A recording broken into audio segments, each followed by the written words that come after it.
My name is Margaret Shaw, but most people just call me Maggie. I'm 64, a widow for almost 10 years, and I live alone in a small cedar house that overlooks Lake Oswego, a quiet corner of Oregon where mornings smell like damp pine and the world seems gentle enough to trust.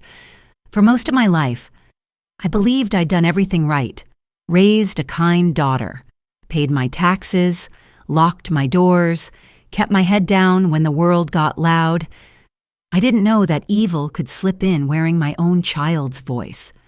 That Saturday began like any other.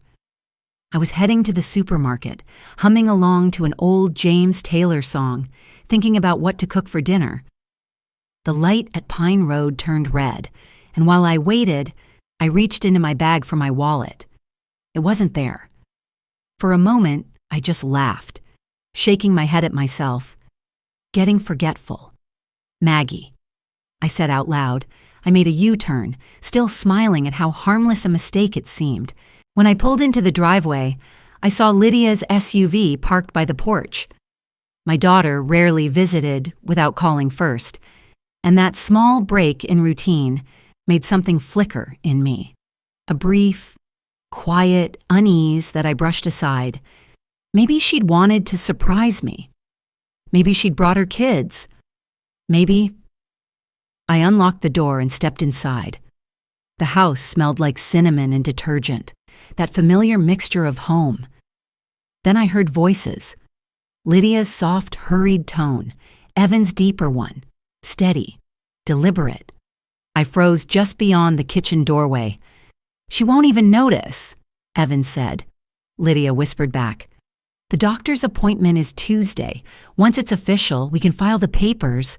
She's too scattered lately. No one will question it." My pulse thudded in my ears. The words fell into me like stones sinking through water. Appointment, official, papers. I didn't understand all of it, but I understood enough. I pressed my hand against the door frame to steady myself, my wallet forgotten, my groceries forgotten. I listened to my daughter talk about me as though I were a problem to be solved. That was the moment something in me shifted, a tremor so small I almost missed it, the kind that starts before an earthquake. And that's how the story began. For the next few days, I pretended nothing had happened. I smiled when Lydia called, asked about the grandkids, and even thanked her when she dropped off soup and vitamins for my memory. She fussed over me the way children do when they think their parents are fragile. And maybe that's what hurt the most, how easy it was for her to play the role of the caring daughter while plotting to take everything that made me who I am. I tried to convince myself I'd misunderstood what I'd heard. Maybe they were talking about someone else. Maybe papers meant taxes or insurance. But the words doctor's appointment clung to me like a stain I couldn't wash off. Every time the phone rang, my stomach knotted. One afternoon, Evan came by to fix a loose cabinet hinge. He was polite, efficient, the kind of man who always smelled faintly of cologne and motor oil. While I made tea, I saw him glance at the stack of mail on the counter. His eyes lingered a second too long on an envelope from my bank. I didn't say anything, but I noticed later that week, when I stopped by the post office, the clerk mentioned something odd. "Mrs. Shaw, did you change your forwarding address?" I frowned. "No. Why?" He handed me a note. Apparently someone had requested to reroute my statements to a box downtown. My hands trembled as I held the slip of paper. That night, I sat at my kitchen table and opened my laptop. The glow from the screen made the room look colder. I typed, "How to tell if someone is trying to get legal guardianship over you." The articles that came up made my skin crawl. There were stories of elderly people tricked into signing documents, of families erasing their parents' rights with a few notarized forms. I didn't sleep much after that. The next morning, Lydia called. "Mom, Dr. Lang's office might reach out, just a routine checkup for cognition, okay? Nothing serious." Her voice was bright, rehearsed. I asked, "Did you schedule that for me?" "Of course." "Mom, you forget things sometimes. We just want to make sure you're all right." Her words were sugar-coated poison. I could hear Evan in the background, his voice low, almost inaudible, but the rhythm of it, the command in it, made my blood run cold. After we hung up, I walked to the mirror above the fireplace. My reflection looked older than I remembered, lines sharper, eyes smaller, but they were still my eyes, clear and alert. I whispered to the glass, "I know what you're doing." That whisper was the first act of defiance. 2 days later, I drove to the bank. I asked to speak with the branch manager, a young woman named Kendra who reminded me of my daughter when she was 20. I told her someone might be trying to access my account without authorization. She looked at me with sympathy and said she'd flag it immediately. "We'll notify you of any activity. Mrs. Shaw, you did the right thing coming in." On the way home, I felt the tiniest flicker of control returning. That night, I sat at my dining table again, journal open beside me. My late husband, Robert, used to tease me for keeping handwritten notes about everything, from recipes to grocery lists. Now that habit was saving me. I began documenting every odd moment, the calls, the visits, the glances. I wrote it all down. My handwriting wobbled, but the words were steady. The following morning, a new envelope arrived in my mailbox, one I didn't recognize. Inside was a form labeled Durable Power of Attorney. My name was typed neatly on the top line, and beneath it, in a handwriting frighteningly similar to mine, was a signature that wasn't mine. I felt the air leave my lungs. My hands went cold. Someone had already begun the paperwork. For a moment, I thought about calling Lydia, demanding an explanation. Then I remembered her voice on the phone, how easily she'd lied, and I couldn't bring myself to hear her again. Instead, I made another call to an old friend from my book club who happened to know a lawyer specializing in elder rights. His name was Mr. Holland, and he agreed to see me that same afternoon. I drove to his office downtown, trying not to cry at stoplights. Mr. Holland was in his 70s, silver-haired, sharp-eyed, and kind in that no-nonsense way that makes you trust him immediately. I told him everything, every word I'd overheard, every strange detail since then. When I finished, he leaned back in his chair and nodded slowly. "You're not imagining this, Mrs. Shaw. I've seen it before. People close to you, sometimes even family, try to establish guardianship to gain control of your finances or property. But you're still of sound mind, and that means they can't take anything without your consent." I stared at him. "So what do I do?" He folded his hands. "We start documenting everything officially, and if they make another move, we'll be ready." As I walked back to my car, the late afternoon sun hit the windshield and made me squint. The fear was still there, but it had changed shape, less like a shadow and more like a flame. For the first time in weeks, I didn't feel helpless. I felt awake. And somewhere deep inside, beneath the hurt and confusion, a small, fierce part of me whispered, "Let them try." The wind off the lake picked up as I pulled into my driveway. Lydia's SUV wasn't there this time, but the echo of her voice lingered in my mind. I locked the door behind me, drew the curtains, and placed the forged document on the kitchen counter like a piece of evidence. That night, I poured myself a glass of wine, sat in the dark, and planned what I would do next. I wasn't ready to confront them yet, but I would be. Rain tapped against the kitchen window that morning, soft but relentless, like fingers trying to remind me of what I'd heard. I brewed a pot of coffee, letting the scent fill the air, and sat at the table staring at the forged document still lying there. Just a few pieces of paper, harmless to anyone else. Yet to me, it felt like a loaded weapon, proof that love could curdle into betrayal. I took a photo of it with shaking hands, then tucked the papers into the bread box beside the stove. After that, I opened my laptop and began typing every strange detail I could remember. Dates, calls, glances, words that hadn't felt right. The blinking cursor became my heartbeat, steady, determined. I wasn't losing my mind. I was collecting evidence. That afternoon, the phone rang. Lydia's name lit up the screen. My pulse stuttered, but I answered. "Mom," she said sweetly, "Dr. Lang can see you Tuesday morning. I'll drive you. It's just a simple evaluation." "Evaluation for what?" I asked. "Oh, nothing serious," she said quickly. "Insurance requires it for older patients sometimes." Her voice wavered on the word older. Behind her, I caught Evan's muffled tone, the sound of pages turning. "I'll drive myself," I said. "Mom," she laughed lightly, "you hate downtown traffic." "I'll manage." When the call ended, I stared at my reflection in the black screen of my phone. The woman staring back wasn't frightened anymore. She looked awake.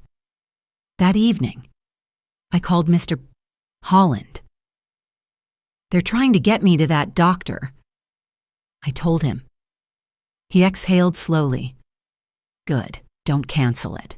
We'll have the Elder Protection Unit looped in. Keep everything, texts, emails, even voicemail. If they're falsifying documentation, we'll catch them." His voice was calm, methodical. It steadied me. When I hung up, I wrote everything down in my journal, then slipped it under my pillow like a secret I refused to forget. That night, I dreamed of my husband. He stood at the end of our old dock, hands in his pockets, smiling the way he used to before the cancer. "You always think ahead, Mags," he said. "That's your gift." I woke with tears on my face, but a quiet kind of strength inside me. Over the next 2 days, I went through my routines carefully, pretending nothing was wrong. I watered the plants, walked by the lake, even baked muffins for my neighbor. Lydia texted reminders about the appointment, adding heart emojis as if affection could hide intent. I replied politely, every word measured. On Monday night, I filmed a short video. I set my phone on the counter, hit record, and spoke to the camera. "My name is Margaret Shaw. I'm of sound mind. If any legal or financial changes occur without my consent, they are invalid." My voice trembled once, then steadied. I emailed it to Mr. Holland and felt the faint relief of leaving breadcrumbs in case I disappeared. Tuesday came gray and wet. I dressed carefully, a navy sweater, clean jeans, the pearl earrings Robert gave me on our 25th anniversary. I looked in the mirror and said, "You can do this." Evan's car pulled into the driveway right on time. Lydia sat in the passenger seat, waving with her usual brightness. I smiled back, forcing warmth into my face. "Ready, Mom," she said as I got in, "as I'll ever be." The drive downtown stretched on forever. Lydia chatted about her kids, the new bakery near her office. I nodded, pretending to listen, my hands folded tightly in my lap. Beneath a pack of tissues in my purse, a small recorder blinked red, the one Mr. Holland had given me. We pulled into the parking lot of Dr. Lang's clinic, a squat brick building with mirrored windows. My heart beat slower, not faster. Fear had burned away, leaving clarity. Inside, the receptionist smiled. "Mrs. Shaw, we've been expecting you." "I'm sure you have," I said, smiling back. Lydia filled out paperwork. Evan spoke quietly near the window. I sat watching them, feeling oddly detached, as though I were an observer in someone else's life. Then the door opened. 2 men stepped in, plain clothes, serious faces. One held a folder, the other a badge clipped to his belt. "Mrs. Lydia Carter, Mr. Evan Carter. The taller one said, "You'll need to come with us." Lydia's head snapped up. "Excuse me?" Evan went pale. His phone slipped from his hand. The officer continued, "You're under investigation for attempted financial fraud and elder abuse." Lydia turned to me, eyes wide, voice cracking. "Mom, what is this?" I didn't answer. I simply met her gaze, the child I'd once carried, the woman who'd planned to erase me. My throat tightened, but I said nothing.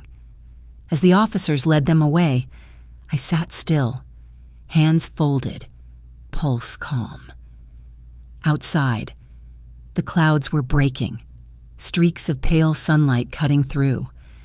For the first time in weeks, I exhaled fully. I wasn't just surviving anymore. I was taking my life back. The silence in my house that night was different. It wasn't the kind that comes after everyone leaves. It was the kind that follows a storm, when the air still hums with leftover electricity. I sat in the living room, staring at the lamp's soft light spreading across the rug, thinking about what had just happened. Lydia's voice kept replaying in my head, trembling, confused. "Mom, what is this? I should have felt vindicated." Instead, all I felt was hollow. The next morning, I went back to Mr. Holland's office. He greeted me with a nod and a cup of coffee strong enough to burn away hesitation. "They're in custody," he said gently. "The police found evidence on their devices, emails, financial drafts, falsified medical forms. It's going to court." I nodded, wrapping my fingers around the mug to keep them steady. "What happens now?" He sighed. "There will be a hearing. You'll likely need to testify, but you're protected now. Mrs. Shaw. They can't touch your accounts or your property." Protected. The word felt strange in my mouth, like I'd become something that needed guarding instead of someone capable of guarding herself. That evening, I drove to the lake, parking near the old pier where Robert and I used to sit when the world still felt kind. The sky was bruised purple, the water flat as glass. I sat there until the sun disappeared, whispering his name into the wind as if he might answer. When I came home, the house felt smaller, tighter. I walked through each room slowly, touching the things that had been mine long before any of this began. The picture frames, the chipped ceramic bowl, the curtains Robert and I had chosen together. They'd almost taken all of it, and me along with it. The next morning, my neighbor Janice stopped by with a casserole. "I saw the news," she said softly. "I'm so sorry, Maggie." I thanked her, though I didn't have much appetite. She stayed for a while, chatting about her garden, pretending everything was normal. But when she left, the quiet rushed back in like a tide. Later that afternoon, Detective Ruiz from the Elder Protection Unit called. His voice was calm, reassuring. "The district attorney wants to pursue charges," he said. "Your cooperation helped us confirm everything. We'll make sure they face the consequences." "Will she go to prison?" I asked, even though part of me didn't want the answer. "It depends," he said. "But they won't be able to harm you again." After he hung up, I stood by the window for a long time, watching rain streak down the glass. Somewhere inside that rain was the echo of Lydia's laughter when she was 5 years old, chasing bubbles across this same lawn. The sound of her voice back then had been pure sunlight. I wondered when it had started to change. Days passed in a haze of phone calls, forms, and long walks by the lake. Each time I came home, the air inside the house felt a little lighter. I began to clean, really clean, and it wasn't about the dust, it was about reclaiming space. Every sweep of the broom felt like erasing a shadow. One night, I found myself at the dining table again, the same place where everything had started. I poured a small glass of wine, opened my journal, and read back through my notes. So many entries were filled with fear, anger, disbelief. But near the end, my handwriting grew steadier. My words had changed from what if to I will. I thought about the moment at the clinic, the way Lydia's face had crumbled when she realized what she'd done. Somewhere deep down, I still wanted to believe she hadn't meant for it to go that far, that greed had blinded her more than malice had. But belief doesn't erase harm. Before I went to bed, I stepped outside. The air was cold, the night quiet except for the rustle of trees. I looked up at the faint outline of the moon and whispered, "It's over. Robert." I kept us safe. Inside. The house seemed to exhale with me for the first time in months. I slept through the night. The next morning, sunlight streamed through the kitchen window, touching the edge of the table where the forged papers had once been. I smiled faintly. There would still be hearings, paperwork, maybe apologies I'd never hear, but the fight was done. And for the first time in a long while, the silence didn't feel like emptiness. It felt like peace. The days after the arrest moved like fog over the lake, slow, heavy, and unreal. Reporters called, neighbors stopped by with casseroles, and my phone buzzed with messages I didn't answer. Everyone wanted to know how I felt, but I didn't have the right words. I was breathing again, but I hadn't yet learned how to live after being betrayed by my own child. Lydia's lawyer contacted Mr. Holland. She had confessed to forging documents, saying Evan had pressured her. Maybe that was true. Maybe not. Either way, the court accepted her plea, and she received 2 years of probation. Evan wasn't as fortunate. He was convicted of financial fraud and stripped of his license. Justice arrived. Though it wasn't clean, it never is. I read the court's decision once, folded the papers, and placed them in a drawer I rarely opened. The sentences didn't matter as much as the truth. My name, my home, and my choices were still mine. For weeks, the silence in my house felt almost too wide. I caught myself setting 2 plates at dinner, one for me and one for the life I thought I still had. But slowly, the quiet stopped echoing with loss. It became familiar again, like the sound of the lake outside my window. One morning, I drove downtown to sign final documents with Detective Ruiz. He smiled when I entered. "You did everything right, Mrs. Shaw," he said. "Most people in your situation panic or give up." "I almost did," I told him, "but I realize that's what they count on." He nodded. "You'd be surprised how many people never fight back." As I stepped outside, spring had finally arrived. Dogwood petals floated through the air like confetti, settling on the windshield of my car. For the first time, I wasn't running from fear. I was walking toward something else. A few weeks later, "Mr. Holland called. "There's a community group hosting a seminar about elder financial abuse," he said. "Would you be willing to share your story?" At first, I wanted to say no.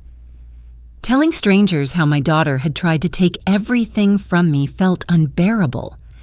But then I remembered that night by the kitchen door, the fear, the disbelief, the sound of my own heartbeat in the dark. Maybe if I spoke, someone else wouldn't have to feel that way. So I agreed. The seminar took place at a small community center by the library. I stood behind a podium, my hands trembling as I began. I told them how love can blind you, how denial feels safe until it destroys you, and how strength sometimes looks like patience instead of rage. When I finished, people came to thank me. One woman, maybe my age, pressed my hand and whispered, "You just described my sister's life." I squeezed back. We both understood.